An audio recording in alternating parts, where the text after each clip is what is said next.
கர்நாடகாவின் ஆனந்த் கான்ஸ்டிடியூன்சி இங்க ஒரு 6000க்கும் மேற்பட்ட ஓட் தவறான முறையில் டெலீட் செய்யப்பட்டதாக கூறியிருந்தார். ஆகஸ்ட் 7ஆம் தேதி என்ன? எடிஷன். செப்டம்பர் 18ஆம் தேதி என்ன?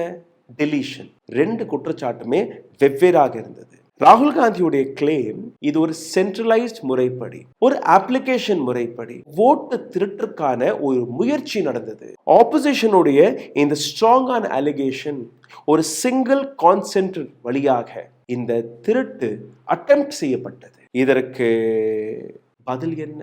அடுத்த ஒரு சில மணி நேரத்திலேயே நேரடியாக தேர்தல் ஆணையம் it is a baseless allegation என்று கூறிவிட்டார்கள். Did any enquiry happened? No. Did any probe happened? No. அப்போ எப்படி நீங்க இது பேஸ்லெஸ் என்று கூறுகிறீர்கள்? ஆகஸ்ட் 7ஆம் தேதிக்காக ஏதாவது இன்வெஸ்டிகேஷன் நடந்ததா? ஏதாவது கமிட்டி ஃபார்ம் செய்யப்பட்டதா? கிடையாது. லைக் பட்டனை தட்டி விடுங்கள். அடுத்தபடியாக உங்களுடைய கருத்தை கீழே கமெண்டில் எழுதி விடுங்கள். இந்த 2 விஷயத்தை செய்தாலே போதும்.